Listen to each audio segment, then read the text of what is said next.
السلام علیکم ورحمۃ اللہ وبرکاتہ۔ بسم اللہ الرحمن الرحیم۔ محترم ناظرین، حضرت یوسف علیہ السلام اللہ کے وہ پیارے نبی تھے کہ جن کی ساری زندگی تکلیفوں اور آزمائشوں میں گزری، اور آپ بھی ایسے ثابت قدم تھے کہ آپ علیہ السلام نے آزمائش میں صبر و تحمل کا مظاہرہ کیا۔ آج کی ویڈیو میں حضرت یوسف علیہ السلام کی وفات کے بارے میں بات کریں گے اور بتائیں گے آپ کو یہ راز کہ کیوں حضرت یوسف علیہ السلام کو پانی میں دفن کیا گیا، اور پھر 400 سال بعد کس لیے آپ کا تابوت پانی سے نکال کر آپ کے جسم کو دوبارہ حضرت موسیٰ علیہ السلام نے دفن کیا۔ ناظرین، جب اللہ تعالیٰ نے حضرت یوسف علیہ السلام کو بادشاہت عطا فرمائی تو حضرت یوسف علیہ السلام کے سوتیلے بھائی اپنے بھائی بنیامین کی رہائی کے لیے گئے، تو حضرت یوسف علیہ السلام نے حضرت یعقوب علیہ السلام کا پیغام پہنچایا۔ جب حضرت یوسف علیہ السلام نے اپنے والد گرامی کا لکھا ہوا خط پڑھا تو آنکھوں میں آنسو آ گئے۔ اس خط کو پڑھنے کے بعد حضرت یوسف علیہ السلام نے اپنے سب بھائیوں کو آگاہ کیا کہ میں آپ کا بھائی ہی ہوں جس کو آپ بچپن میں کنویں میں پھینک کر گئے تھے۔ حضرت یوسف علیہ السلام کی زبان سے یہ بات سن کر انہوں نے اپنی غلطی کی معافی مانگی، اور حضرت یوسف علیہ السلام نے ان سب کو معاف کر دیا۔ اپنے بھائیوں کو حضرت یوسف علیہ السلام نے اپنی قمیض دی کہ میری قمیض ابا جان کے چہرے مبارک پر ڈالنا تو ان کی آنکھوں کی بینائی واپس آ جائے گی۔ جب ہمارے بابا کی بینائی واپس آ جائے گی تو آپ سب گھر والے میرے پاس مصر میں تشریف لے آنا۔ یہ بات سن کر آپ علیہ السلام کے سب سے بڑے بھائی یہودا کہنے لگا کہ میں یہ کرتا لے کر جاؤں گا، میں ابا جان کو یہ قمیض دوں گا، کیونکہ میں نے یوسف علیہ السلام کا بکری کے خون سے تر کرتا ابا جان کو دیا تھا، جس کی وجہ سے ابا جان کو بہت ہی تکلیف ہوگی۔ جب میں یہ کرتا ابا جان کے حوالے کروں گا تو ان کو بہت ہی زیادہ خوشی ہوگی، جس کی وجہ سے وہ مجھے معاف کر دیں گے۔ حضرت یوسف علیہ السلام کا بھائی یہودا وہ کرتا لے کر مصر سے کنعان کی طرف گیا۔ حضرت یوسف علیہ السلام نے اپنے باپ اور گھر والوں کو لانے کے لیے 200 سواریاں بھی ہمراہ بھیجیں۔ یہودا جیسے مصر سے کنعان کے قریب جا رہا تھا تو حضرت یوسف علیہ السلام کے کرتے کی خوشبو حضرت یعقوب علیہ السلام کو آ رہی تھی۔ اس کا ذکر حضرت یعقوب علیہ السلام اپنے پوتوں سے کیا تھا۔ اس بات کا تذکرہ قرآن مجید میں اس طرح سے بیان کیا گیا ہے۔ یعقوب کہنے لگے کہ اگر تم مجھے یہ نہ کہو کہ بوڑھا سٹھیا گیا ہے تو مجھے یوسف علیہ السلام کی خوشبو آ رہی ہے۔ تو یعقوب علیہ السلام کے پوتوں نے کہا کہ آپ علیہ السلام اب بھی اس پرانی بات پر اڑے ہوئے ہیں، بھلا کہاں یوسف علیہ السلام اور کہاں ان کی خوشبو۔ یہودا جب حضرت یوسف علیہ السلام کا کرتا لے کر اپنے باپ کے پاس گئے، انہوں نے کرتا حضرت یعقوب علیہ السلام کی آنکھوں پر ڈالا تو ان کی آنکھوں کی بینائی واپس لوٹ آئی، جس پر حضرت یعقوب علیہ السلام نے کہا، کیا میں نے تم سے یہ نہیں کہا تھا کہ اللہ تعالیٰ کے بارے میں جتنا میں جانتا ہوں تم نہیں جانتے؟ اس کے بعد حضرت یعقوب علیہ السلام نے تہجد کی نماز پڑھ کر اللہ تعالیٰ سے دعا کی، یا اللہ میرے سب بیٹوں کو معاف فرما۔ تو اللہ تعالیٰ نے آپ علیہ السلام کی دعا کی وجہ سے حضرت یوسف علیہ السلام کے سب بھائیوں کو معاف فرما دیا۔ حضرت یعقوب علیہ السلام نے اپنے 72 یا 73 خاندان کے لوگوں کے ہمراہ حضرت یوسف علیہ السلام کی طرف روانہ ہو گئے۔ جب حضرت یعقوب علیہ السلام کا قافلہ مصر کے پاس پہنچا تو حضرت یوسف علیہ السلام بہت ہی بڑے جلوس کے ساتھ اپنے خاندان کا استقبال کرنے کے لیے مصر کے دونوں اطراف کھڑے تھے۔ لشکر کی بہت ہی زیادہ تعداد دیکھ کر حضرت یعقوب علیہ السلام نے اپنے بیٹے یہودا سے پوچھا، کیا یہ فرعون مصر کا لشکر تو نہیں ہے؟ یہودا نے جواب دیا، ابا جان، یہ آپ کے بیٹے حضرت یوسف علیہ السلام کا لشکر ہے جو آپ علیہ السلام اور گھر والوں کے استقبال کے لیے کھڑے ہیں۔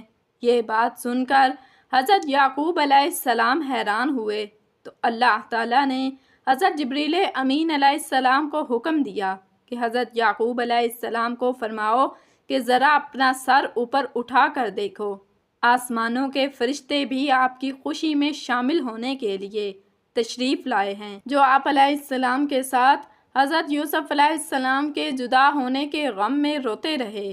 اس کے بعد حضرت یعقوب علیہ السلام اپنے لخت جگر حضرت یوسف علیہ السلام کو ملے۔ 40 سالوں کے بعد ہونے والی ملاقات نے باپ اور بیٹے کی آنکھیں نم کر دیں۔ پھر حضرت یوسف علیہ السلام اپنے خاندان کو لے کر دربار میں چلے گئے۔ حضرت یعقوب علیہ السلام کو حضرت یوسف علیہ السلام نے سہارا دیتے ہوئے تخت شاہی پر بٹھا دیا۔ اس تخت شاہی کے ارد گرد آپ کے 11 بھائی اور سوتیلی ماں بھی موجود تھی۔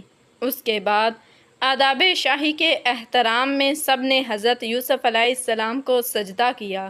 تفسیر میں لکھا ہے کہ یہ سجدہ تعظیمی تھا جو اس وقت جائز تھا۔ سب کے سب حضرت یوسف علیہ السلام کے سامنے سجدے میں گر پڑے۔ حضرت یوسف علیہ السلام نے اپنے والد محترم سے فرمایا، ابا جان، یہ میرے پہلے خواب کی تعبیر ہے۔ بے شک اللہ تعالیٰ نے مجھ پر بڑا احسان کیا ہے۔ بے شک اللہ تعالیٰ نے مجھے قید سے نکالا، آپ سب کو گاؤں سے لا کر مجھ سے ملاقات کروا دی۔ بے شک اللہ تعالیٰ بہت ہی مہربان ہے، جو چاہتا ہے وہ کر گزرتا ہے۔ یعنی کہ میرے 11 بھائی ستارے ہیں اور میرا والد سورج اور میری والدہ چاند ہیں، یہ سب مجھے سجدے کر رہے ہیں۔ مصر کا بادشاہ حضرت یوسف علیہ السلام پر ایمان لے آیا۔ اس نے ساری بادشاہت حضرت یوسف علیہ السلام کے سپرد کر دی، اس لیے بنی اسرائیل کو یہاں حکومت مل گئی اور وہ مصر میں آباد ہو گئے۔ حضرت یعقوب علیہ السلام نے اپنی باقی کی زندگی حضرت یوسف علیہ السلام کے ساتھ خوش و خرم سے گزاری۔ حضرت یعقوب علیہ السلام تقریباً 24 سال تک مصر میں رہے۔ مصر میں ہی حضرت یعقوب علیہ السلام نے وفات پائی تو حضرت یوسف علیہ السلام نے حضرت یعقوب علیہ السلام کو حضرت ابراہیم علیہ السلام اور حضرت سعد علیہ السلام کے ساتھ دفن کر دیا۔ پھر جب حضرت یوسف علیہ السلام وفات پا گئے تو وہاں مصر کے لوگوں میں لڑائی پڑ گئی۔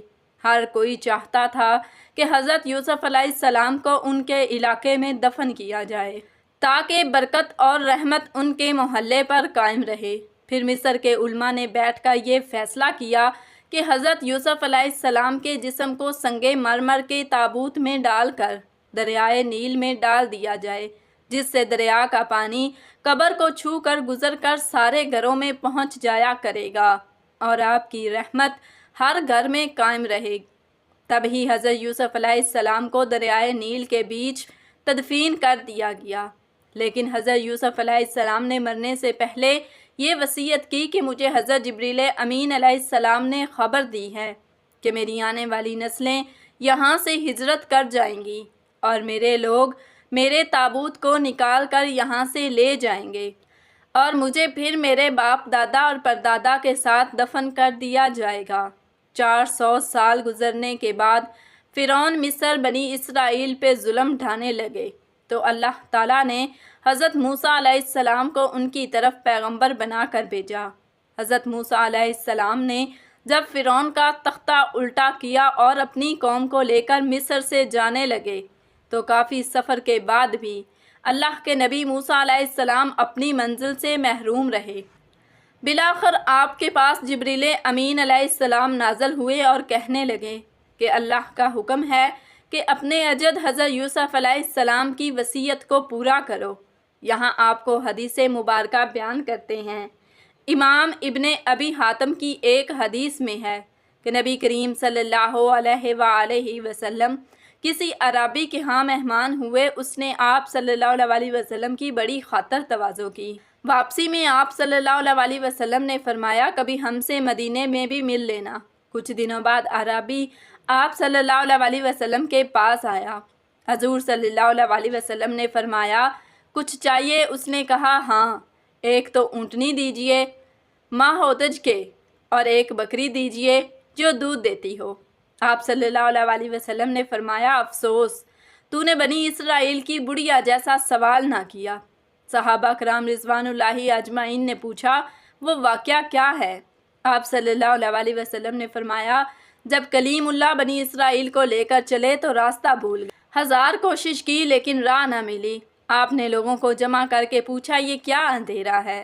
تو علماء بنی اسرائیل نے کہا، بات یہ ہے کہ حضرت یوسف علیہ السلام نے اپنے آخری وقت میں ہم سے عہد لیا تھا کہ جب مصر سے چلیں تو آپ کے تابوت کو بھی یہاں سے اپنے ساتھ لیتے جائیں۔ حضرت موسیٰ علیہ السلام نے دریافت فرمایا، کیا تم میں سے کوئی جانتا ہے کہ حضرت یوسف علیہ السلام کی تربت کہاں ہے؟ سب نے انکار کر دیا کہ ہم نہیں جانتے۔ ہم میں ایک بڑھیا کے سوا کوئی بھی حضرت یوسف علیہ السلام کی قبر سے واقف نہیں۔ آپ نے اس بڑھیا کے پاس آدمی بھیج کر اسے کہلوایا کہ مجھے حضرت یوسف علیہ السلام کی قبر دکھلا۔ بڑھیا نے کہا، ہاں دکھلاؤں گی، لیکن پہلے اپنا حق لے لوں۔ حضرت موسیٰ علیہ السلام نے کہا، تو کیا چاہتی ہے؟ اس نے کہا، جنت میں آپ کا ساتھ مجھے میسر ہو۔ آپ علیہ السلام پر اس کا یہ سوال بہت بھاری پڑا۔ اس وقت وحی آئی کہ اس کی بات مان لو، اس کی شرط منظور کر لو۔ اب وہ آپ کو ایک جھیل کے پاس لے گئی جس کے پانی کا رنگ بھی متغیر ہو گیا تھا، اور کہا، اس کا پانی نکال ڈالو۔ جب پانی نکال لیا گیا اور زمین نظر آنے لگی تو کہا، اب یہاں کھودو۔ کھودنا شروع ہوا تو قبر ظاہر ہو گئی۔ تابوت ساتھ رکھ لیا۔ اب چلنے لگے تو راستہ صاف نظر آنے لگا اور سیدھی راہ لگ گئی۔ جو آپ کا تابوت تھا وہ سنگ مرمر کا بنا ہوا تھا، اور اس کو حضرت موسیٰ علیہ السلام فلسطین لے گئے۔ آپ نے تابوت یوسف اپنے ساتھ اٹھا لیا۔ کہا گیا کہ خود آپ نے ہی اسے اٹھایا تھا، اور حضرت اسحاق علیہ السلام اور حضرت یعقوب علیہ السلام کے برابر لا کر ان کو دفن فرما دیا۔ سبحان اللہ! اللہ پاک نے کیسے حیران کن طور پر 400 سال حضرت یوسف کی قبر کو پوشیدہ رکھا، اور پھر حضرت موسیٰ علیہ السلام نے ان کے تابوت کو مصر سے فلسطین لے گئے۔ خیر، حضور اکرم صلی اللہ علیہ وسلم نے اس اعرابی کو فرمایا کہ مجھے تو شک تھا کہ کہیں تم یہ نہ کہہ دو کہ یا رسول اللہ صلی اللہ علیہ وسلم، میں آپ کا ساتھ چاہتا ہوں، جنت میں آپ کے ساتھ رہوں۔ یہ واقعہ مسند بازار، سورۃ غافر کی تفسیر اور اس کے علاوہ تفسیر ابن کثیر میں بھی اس واقعہ کو مستند حوالہ جات سے بیان کیا گیا ہے۔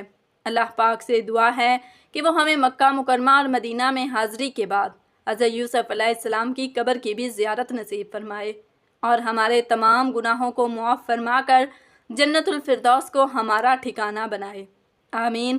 ناظرین، ویڈیو کیسی لگی؟ ویڈیو کو لائک، شیئر اور کمنٹ سیکشن میں اللہ تعالیٰ کے 99 ناموں میں سے ایک نام ضرور ٹائپ کریں۔ جزاکم اللہ خیراً کثیرا۔